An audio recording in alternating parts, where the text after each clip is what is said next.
one slide again? Oh, 5 seconds slow. Perfect. Thanks.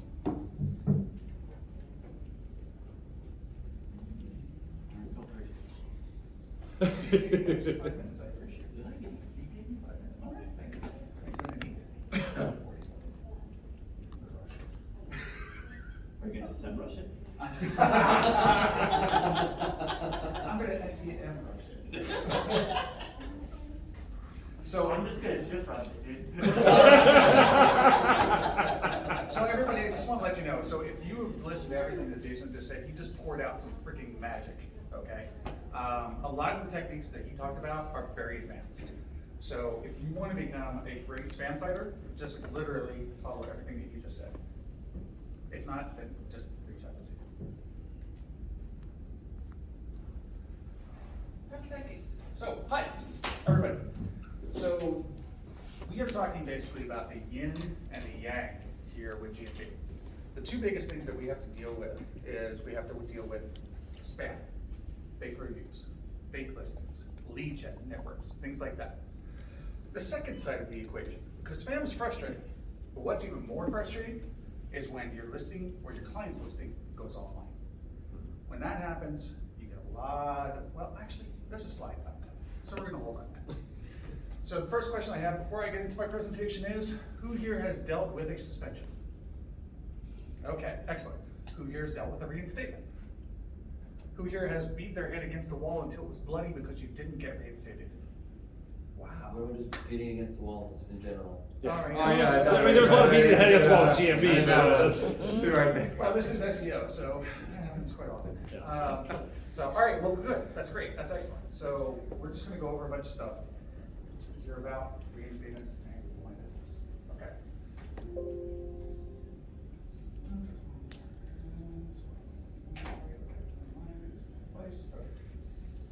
So, for those of you who don't know me, my name is Ben Fisher. I'm a Google My Business platform product expert, founder of Steady Demand. All we do is Google My Business. I write a lot for moms, our local marketing institute. We have actually Jason and I have a show every single Friday that we do. Trisha, thank you. And my specialties fall into the spam, the reinstatements, and basically anything that has to do with GMB compliance. All of these things, by the way, work together. If you understand compliance, you understand these other two topics. So if you want to become an expert, read guidelines every week. All right, so what happens? When you've been suspended, basically the first thing that they tell me is, call stopped. I'm not getting any more business. And then they go and they look for themselves online and they don't find themselves. That's when the panic sets in. And that's what it looks like. Basically, you get this message in GMB or you get this, well, actually you get this email too at the same time. Again, kind of ratcheting up the anxiety that's happening at this point. What I want to go over here is my first case. This is the first thing I dealt with one of my clients. They actually had a 30,000 square foot warehouse, visible on street view, and they got suspended. They tried to get reinstated. The SU company that they were working with, they just couldn't do it. They couldn't figure out what was going on. And so, hence, banging their head against the wall. And what we ended up finding out was, through all of this, during the phone call, I basically looked at everything and I'm like, man, everything looks perfect here. I was like, just out of curiosity, I didn't really know about account level suspensions at this time. Said, how many managers do you have? Oh, well, it's just me and my general manager. I said, are you sure? Let's go take a look. And then I saw that they had admin@birdeye.com. It just so happened I had run into a case in the community before where I saw admin@birdeye.com had caused a suspension. And so we removed it, went ahead, replied to the reinstatement the next day, 24 hours later, we're back online. So this is a lot of this just touches on the point. Again, it's confusion. And Google's never going to tell you exactly what's going on. All right, I take that back. Sometimes they'll tell you that there's an owner or manager that has previous bad experience, blah, blah, blah, blah. But it's not very often that they're going to tell you this. So it's not consistent. So what I want to talk about really quickly is why you get suspended. And this is kind of a high level, 10,000 foot view. This is something that I worked on together actually with the Google PR team, so I can actually tell you some stuff. So what you need to understand is, okay, let me just back up really quick. Jason and I, we talk about a lot of different things. Sometimes we bash Google, sometimes we tell them they're doing a good job, right? Because sometimes they suck, sometimes they don't. But what we need to understand is how they think. And if we understand how they think, we can solve a lot of problems. So the first line there is the most important. Google, it has to balance the needs of the merchant and the consumer, always.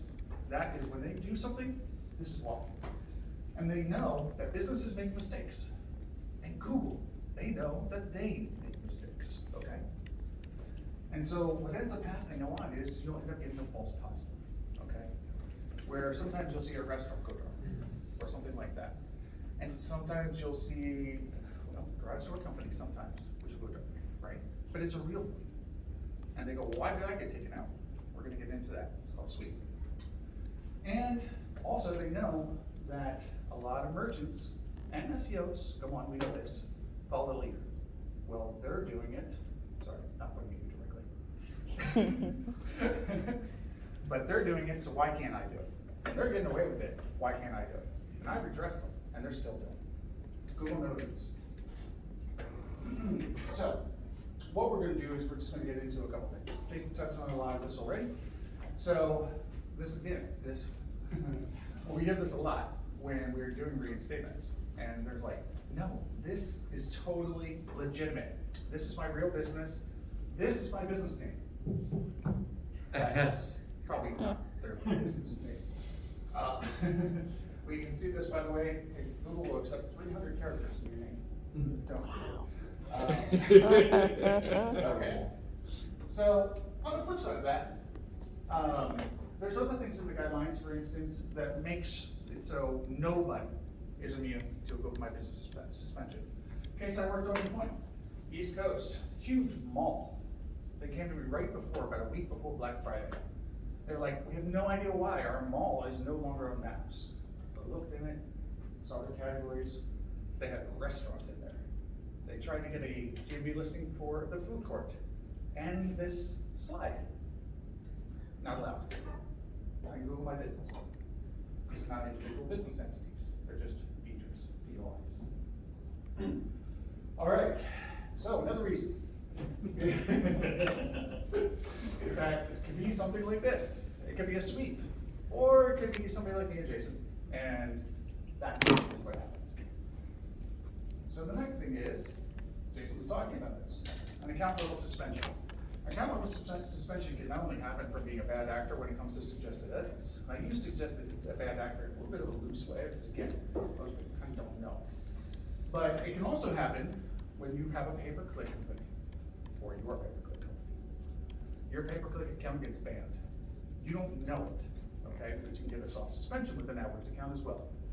If that happens, all the listings that are attached to that account will get suspended. Somebody asked me this morning, well, does that mean my analytics or my Google Search Console is going to get suspended? No, Google doesn't care. That's data. This, very sensitive. They don't trust you, they don't trust your listings. All right, so the fact is this, and I say this all the time, which is why it gets its own slide, is you are absolutely guilty until proven innocent. And that's what we're going to get into. I do want to say one thing though, and that is that every listing that you have to Google is a unique snowflake. And every reinstatement that you do is a unique snowflake. There are reasons for the suspension, you're not going to know what they are. However, in my experience, 98% of the time, you will be able to get reinstated. Even if you're banging your head against the wall and it's full blood, eventually, you're going to be okay. If you have a real business and you're not lead gen. If you're lead gen, sorry, can't do it for you. If you're not willing to get in compliance, also, sorry, it's not gonna happen. Kind of like what Jason was talking about with co-working spaces. If you're doing a co-working SAV and you're not willing to move that to your home, you're just not gonna get reinstated, no matter how hard you try. All right. So, I'm going to get into some facts, just really quickly. 10% of businesses are gonna get suspended 3 times per year. By the way, I guess a little prelude to how I know this stuff is that I personally have probably done around 2,000 reinstatements, okay? So that's not including everything the company's done. And also on the in the community. So I keep stats on all of this stuff. But yeah, basically what we found out is 10 out of 100 get suspended at least 3 times a year. I got one client that gets suspended every 28 days. Wow. It's frustrating. And back in one day. But this leads into the next thing, and that is that 4% are prepared for a reinstatement. Now I saw that when I asked how many of you had problems with reinstatements, hands were down. So that's awesome. That's excellent to hear. But for the majority of people, 4%. Why? They don't have their business stocks in line. They don't have pictures of the signs. They don't have video if necessary. These are all tactical different things. They might not have a utility bill, etc. So they have a really hard time getting reinstated. And the problem with that is that when you get suspended, you're looking at a minimum 4 days being down, usually. Why? 24 hours to get reinstated, to submit the reinstatement and get a reply. If you get reinstated immediately, usually up to 72 hours to regain your ranking. So if somebody's just searching on your business name, you're good. If you're relying on other intense queries, you're in trouble. So my advice is, make sure you have your ducks in a row. Get your information together. Get prepared. And get your clients prepared. Okay. 18% of the cases I've worked on have had Street View. They've had signage on Street View in the Street View logo, but yet they still get suspended. The reason I put this slide up there is, not only because it's a little funny, is that basically I hear people say, well, I've got a brick and mortar, I've got Street View signage. How come I'm suspended? I don't get it. Well, it's one of those little things that we talked about earlier. All right. Also, this is an interesting stat that we pulled out. 50% of businesses are being attacked every month. If you don't know, that's a little kid that's getting hurt. Too bad. Anyway, so, but what does an attack mean? An attack means, I don't know what Jason does. To real companies though, Jason doesn't do that. Neither do I, and you shouldn't either. No, but seriously, what this means is somebody is like moving a map pin. I've had a client who had their map pin moved to the middle of the ocean, okay? Caused a suspension. I've had somebody submit an address change. What happened? Suspension, it got accepted. Changing the name, like the Skirvich. Changing his name back and forth, okay, suspension. These are all forms of attacks, okay, in one form or another. And when you have a client who actually does have keywords in their name and they've gone through the entire rebranding process, now they put a target on their back. They're getting great traffic, but now they're subject to attacks. I'm not saying it's a bad thing, by the way. All right, so you're in high-risk market. You have a 36% chance of being suspended every year. Unfortunately, it's a real fact, is that if you're a locksmith, garage door company, you go down the list, pest control, any kind of service area-based business, you basically have almost a 40% chance of being suspended every single year. Again, why it's important to really be prepared is because of this stat. So, well, again, most people think that they're in compliance. But the fact is that 30% of reinstatement requests get denied immediately. So you submit that, and the next day you get, sorry, you're not in compliance. Why is this? A, you're probably not in compliance. Or B, it's not very rare. Somebody in support might be ill-trained. They might not have read through their documentation or whatever the case may be. They might be just like, no, you're not in compliance. I had this one client, gets suspended every 4 months. Their name is keyword stuffed. They are rebranded, Secretary of State, everything. You can have images up that shows their signage. But still, they get reported, and Google will come back every other time on this guy and say, you have keywords in your name, and I have to send over the DBA. And then they go, oh, sorry, I reinstate. So, how do we get reinstated fast? $1 million question, right? Well, I'm not gonna give you $1 million, I'm gonna give you the answers. First thing I'm gonna say is, read the guidelines. I can't stress this enough. Read the guidelines, read them in and out. When I first joined the program for GMB, I read the guidelines every weekend, like clockwork. And I read all of them, as many as I could, until I basically memorized them. And then I kept on reading because they change. So when I say understanding the guidelines inside and out is important, I really mean it. So first thing is, make sure you know the guidelines. If you don't, get a friend who knows the guidelines. So, make sure you're eligible. This one's a quick one, really easy. Either you're a storefront or you're a service area-based business. Get to know the fact that you have a business model, and that's all that Google cares about. They want to look at the business model and make sure that your business model is in compliance with their guidelines. Jason's already covered this. Make sure your business name actually matches your GMB profile. It's pretty simple, right? Either it's this one or it's just something one. Another thing that people don't understand is one business, one profile. This is a mantra at Google My Business actually. And just like it's like one phone number, one business, also a mantra. So don't do this. Don't set up a ton of service area businesses. I don't care how much your client's paying you, it's really not worth it. And if you want to do it, just do it the right way. Which is really hard. Make sure all your information matches. The reason I put this up here is that, like with this client specifically, is that they had a zip code mismatch on their city license. One digit. Wouldn't get reinstated. You know how long it took to figure that out? Same thing goes with BBB or your website, things like that. Make sure your data is consistent. Okay. Attached documentation. When you're going through the addressal form, I just saw one of these this morning. Brick and mortar store. They're like, I have no idea why I'm not getting reinstated. I said, before what you filled out. I look at it, nothing. No attachment, no description. They just literally filled out the form and sent it into the ether. Well, guess what? They didn't get reinstated. Here's some tools too, by the way.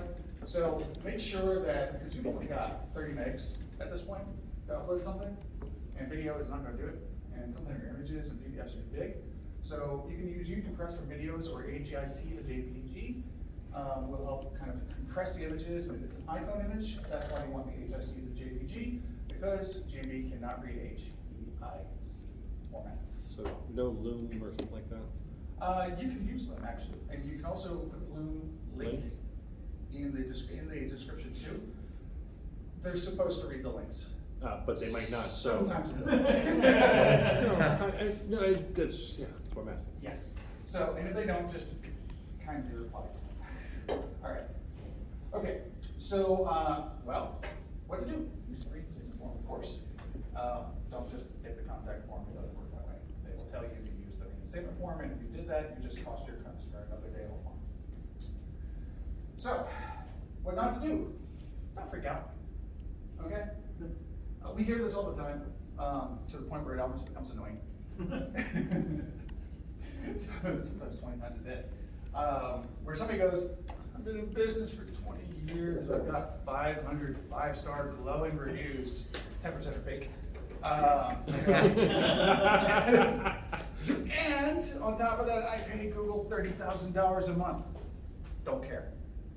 I don't care. Jason don't care. You don't care. And guess what? Ultimately, GMB don't care. They really don't. So that is very black and white. Oh, great. All right. Also, another thing to do, don't cut corners. Don't cut corners. This came from a case. Yes, Yeah. very serious. Can you please provide me signage? Please, I need signage. You're a storefront, right? Okay, you're a legitimate business. Piece of paper. Piece of tape. Yeah, that's really gonna work. We've seen tarps, we've seen Sharpies. We've seen magnets. We've seen people take Picture frames. picture frame, yes. Signage, which is linked onto a chain link fence. You know, these kind of things are not gonna work. It has to be permanent signage. Look at Walmart, that's permanent signage, right? If you go down any downtown street where you live, you will see permanent signage. That's permanent signage. What I would recommend you do is, if you're doing this game with your clients, is that you just send them an example. This is what signage is. They'll usually come back and say, oh, I can't get that. Like, if they're in a Regis, for instance. Which is true, by the way. Regis will not allow signage on the door. But there's ways around that. Not gonna get into that today. All right. Also, don't submit more than once. I cannot stress this enough. Again, unless you want your client to be offline for more than a couple days. Because what ends up happening is you end up basically confusing the heck out of Google. Think of it like this. You put in a support ticket, right? I come to you and I say, hey, I've got a problem. And the next day I go, hey, I've got the same problem. Now I've got 2 operators working on it. Yeah, I've got a problem. I've got 3 operators working on it. They're not gonna fight each other. Right. Only one can win. Usually it's gonna be 0. Or maybe the first guy, after he figures out that you have multiple cases in it. So, and this is what people do, they panic. So they go ahead and they put in 1 case over here, 1 case over here, the web developer's doing blah, blah, blah. And usually what you get back is you get back an email that says you have to do 1 line of communication. And this is where people mess up, because they go 1 line of communication, I don't know what email it was. So, have control. Make sure you have control over the situation. By the way, so that's why I say, do not let somebody else submit it, do it yourself. Or have 1 person on your team do it. And don't do it on mobile, because mobile doesn't carry over the proper information yet. All right. Also, this is a big one. Do not remove your listing from your control panel. Educate your clients. Do not remove your listing, because what they're going to want to do is they're going to want to create a new listing. Yeah. Usually when they create a new listing, they get rid of the suspended listing. This is bad, because basically if you're in a duress category, your listing actually will be completely deleted out of their database within 24 hours usually, okay? Seen this happen also to brick and mortars. But more importantly is once you get rid of this, it's unreinstatable. It's unrecoverable. You lose all your photos. Reviews get detached. Any posts that you've had have also got detached. Or I'm sorry, gone. So all media is gone. Your reviews are basically in limbo. Why you don't want to do that is because B&B is horrible at matching up reviews from one location to, in this case, what this is considered a location, by the way. When you create the new one, so you've got the suspended listing, which is a location, you got the new listing, which is a location, they can't match the 2. 10% of the time they get it right. 80%, 90% of the time, you will be fighting tooth and nail, and you gotta tell your customer why they just lost 500 reviews. All right, there we go. All right. Also, another thing, big thing here, is you need to watch out here. There's something called an owner swap.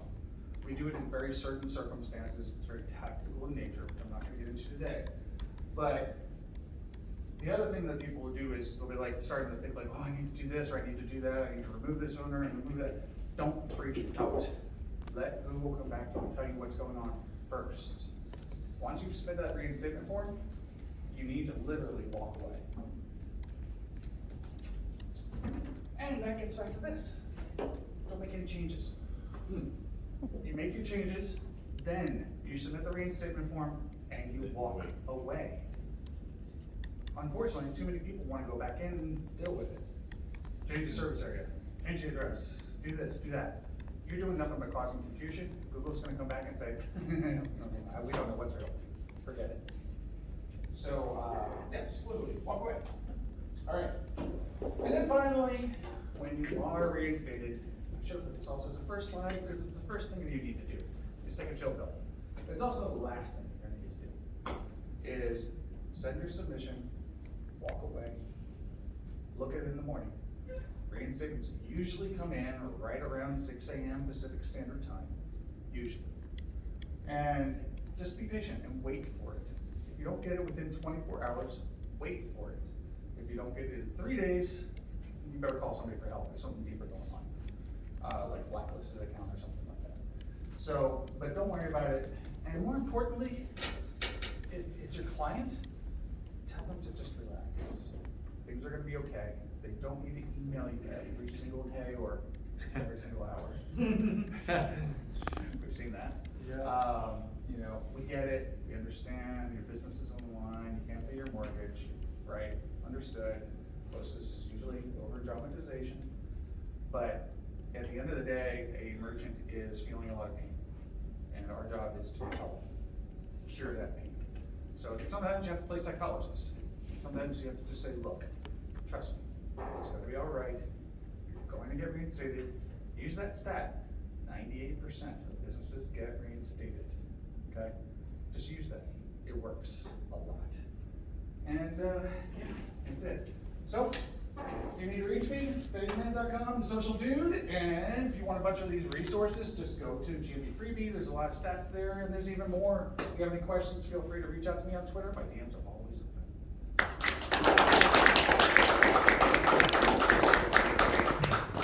Awesome, so we've got, 5 minutes, maybe, yeah, we've got 5 minutes for questions. So I noticed, I work for an attorney as well, and it's really competitive in our area, and I noticed all of the other competitors started putting 24 hours, like they're open for 24 hours. So then we're like, okay, they're all saying they're open for 24 hours, we're gonna say they're open. And we haven't been suspended or anything like that, but I'm just wondering, is that something we could flag them for? And then, No. no, okay. Basically, when it comes to hours, hours are the least suspendable offense. However, you do need to look at the guidelines. And the guidelines do state, of course, that you should show your hours at basically at the times when you actually have staff. So, but again, it is the least suspendable offense. Jason, your take? I've actually seen, setting your hours to 24 hours, if you have been suspended, block a reinstatement. So then people will be like, no, we don't believe that you're open 24 hours, especially when you have a brick and mortar. And you're like, well, but we're attorneys, we have a call answering service. Well, Google's gonna come in and say, well, your office itself is only open from 8 to 6, so you should set your hours as 8 to 6 and then do additional hours to cover for when you have a phone service. But like I tell most people, doctors and dentists are always gonna be by appointment only. A law firm is definitely gonna be open by appointment only. People are not just gonna go walk into their doctor's office, expect to be seen, they know they're gonna have to make an appointment. So, I mean, think about how it works in your industry, and if it's something, if it's really something you need, you know, then there's ways that you can do it. You don't work for garbage, do you? Huh? You don't work for garbage, do you? No, she doesn't. I'm just joking. I have a question. So what about if, I have a new client and I can't get access to a certain GMB and I need to build one. So do I build my own and then flag the old one because I don't have? No. How do I get Yeah, so control? what you wanna do is you wanna add that into your listing, and then Google's gonna allow you to request ownership or management access. So you're not creating a brand new listing, you're basically trying to get access to the listing. What I recommend your client do is they set up a brand new email address using the domain, Okay. and then register that email address with Google Analytics and Google Search Console, and then go ahead and request ownership. So now when you're requesting ownership access, you can actually show that email that's being used for the new GMB is actually associated with that account, because you're gonna have GA access, and it'll actually speed up the claiming process. Last thing about that is usually you're gonna reply within 3 to 7 days. You'll either get a denial, or Google's gonna basically say, okay, go ahead and verify it. So you just need to verify it and then show us. Okay, and then really quickly, what happens if I have a client that's rebranding and changing an address? Do I go into the existing? Just move it. Yep. Just change the address. Well, it depends. You can't do that with countries. Oh, okay. And sometimes it's a little tricky between states, like how far is the move? But I mean, I've seen like Florida and New Mexico. Florida and New York, or Florida and Pennsylvania right now. Yeah, so I mean, it's usually pretty safe. Okay, thank you. Just make sure all of your documentation is updated before you move that address, because if you do get suspended, you're not gonna get reinstated until your ducks are in a row. So I always say update GMB after all of your online documentation is updated. Including your website. You'd be Of course. surprised how many people don't do that. Yeah. Okay. Yeah. No, good point. Okay, thank you. No problem. Two, and I probably go back to reading the guidelines. So if you have so I have an attorney that's a client of mine, but his firm is not. And so the firm has a GMB and he has his own separate GMB. So technically that is wrong, or No, he's a practitioner. he can have his own. Absolutely, absolutely. Okay, but he does have signage there because it's his firm, but it's, Yeah, so that comes down to the guidelines for practice and practitioner. Okay. So, there's a lot to unpack there. yeah, But let's just put it this way, the high level of it is you've got the practice, which is XYZ law firm, then you've got the practitioner. Right. If they are the only practitioner, then they can be XYZ law firm name, which is usually what happens with a partner, right? Okay. If it is not a partner, which in this case it sounds like it's not, then it can be just basically their name. right. Okay, now, a lot of people don't like to do that, but tell them, don't worry about it, you're gonna still frank fine. The other caveat to this, and this is why I say it's a lot to unpack, is that you may wanna actually encourage them to set up the GMB at their home address and hide the address, because otherwise, their primary category is going to conflict with the practice. This is gonna piss off the owners. Unless the main law firm is law firm and then the practitioner said is lawyer. But yeah, trying to use like personal injury attorney and they're both doing that, then you're gonna run into issues where you're gonna be boxed out. One's gonna rank over the other. Yeah, and then, if we have time, I did get an interesting review question that fits into this, but it's kind of, so we got a bad review of someone saying that they got mischarged, canceled. But this golf course has a restaurant in it called Loggerhead Tavern. The Marriott next door has Loggerhead Bar. And they were technically at the Loggerhead Bar, not the Loggerhead Tavern, but from what I'm hearing is neither of those actually should even be on there because both Loggerheads are really part of the main business, not restaurants. They asked me, is there anything we can do? And I'm like, I might have an answer later. Well, yeah. I mean, there's a lot more to unpack into that. When it comes to a review where there's a question where Google's has too much ambiguity as to was it for business A or business B, they're not gonna do anything. And I had that where I had two different franchises and they said, well, I saw so-and-so at this location. Google can't sit there and say, well, this employee didn't also work at this place, so they won't remove those reviews. But yeah, I mean, but like hotels can have a bar in there, like their own restaurant, and that restaurant has a GMB, so Even though it's not technically a separate business. yes, because they have separate staff, separate hours, and separate payments going to. Okay, because then again, it's to the user, not necessarily to Google. It's what's benefiting the user the most.